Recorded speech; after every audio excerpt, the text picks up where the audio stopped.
ಬಂಧುಗಳೇ, ಹೇಗಿದ್ದೀರಿ ಎಲ್ಲರೂ? ನಿಮ್ಮ ಜೊತೆ ಯಾವಾಗಲೂ ಕಾಂಟ್ಯಾಕ್ಟಲ್ಲಿ ಇರಬೇಕು ಅನ್ನೋ ಕಾರಣಕ್ಕೆ ಹಾಗೆ ಸುಮ್ಮನೆ ಇದೊಂದು ವಿಡಿಯೋ ಹಾಕಿದ್ದೀನಿ.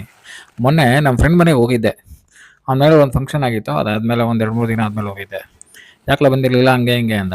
ಬರೋಕ್ಕಾಗಲ್ಲ ಕಣ ಅಂದ್ಬಿಟ್ಟು ಹೋದೆ. ಸರಿ, ಅವ್ನು ಬಂದಿದೆ ಇವನು ಬಂದಿದೆ ಅಂತ ಫ್ರೆಂಡ್ ಹೇಳಿದಾಗ, ಸರಿಯಪ್ಪ ಅವ್ನು ಬಂದು ಏನು ಮಾಡ್ದೆ, ಏನು ಕೆಲಸ ಮಾಡಿದೆ ಅಂದೆ. ಇಲ್ಲಪ್ಪ ಈ ಗಿಫ್ಟ್ ಕೊಟ್ಟವ್ನು ನೋಡು ಅಂತ ತೋರಿಸ್ದೆ. ಅದೇ ಇದು ಗ್ಲಾಸ್ ಬೌಲು. ಇದೇನು ಇದು ಇಂಥದ್ದು ಕೊಟ್ಟವನು ಅಂದರೆ ಪಾಯಸ ಗೀಸ ಕುಡಿಯೋಕ್ಕೆ ಕಣ ಅಂದ. ಹೋಲಿ ಬಿಡೋಕೆ ಬಂದು ಏನೋ ಗಿಫ್ಟ್ ಕೊಟ್ಟವನಲ್ಲ ಅಂದ. ಬಂಧುಗಳು, ಆಗಲೇ ಹಾಗೇನೆ ಚಾನಲ್ನ ಸಬ್ಸ್ಕ್ರೈಬ್ ಮಾಡಿ, ಲೈಕ್ ಮಾಡಿ, ಶೇರ್ ಮಾಡಿ ಇದನ್ನು. ಆಮೇಲೆ ಇದ್ರ ಬಂಡವಾಳ ತೋರಿಸ್ತೀನಿ ಕಣೋ ಅನ್ನಲ್ಲ ನೋಡು.